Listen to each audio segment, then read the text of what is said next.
Hello guys! Tara't maghalo-halo muna tayo kasi ngayon ay sobrang init.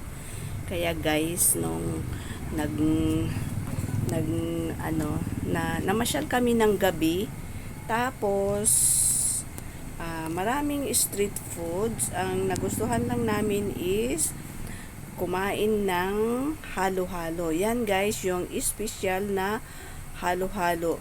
Mura lang yan siya guys, 99 peso yung isang cup. Ang laki niyan guys, grabe, halos hindi ko siya maubos yung isang cup na halo-halo. Tsaka ang dami niyang sahog na nilalagay, kaya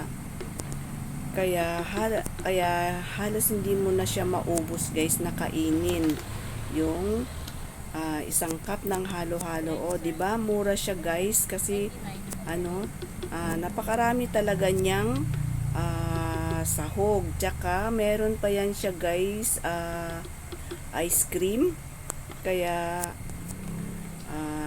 nakarami din ng benta si ate kasi marami, parang 10 cups ata yung yung nabili ko. Kaya at saka marami din kami na kumain guys, na kumbaga napagtripan lang namin kumain ng halo-halo that night.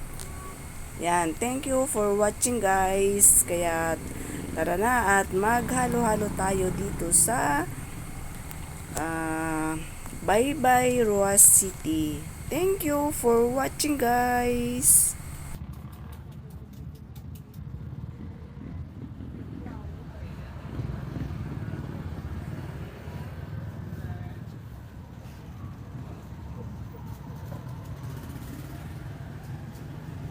Gusto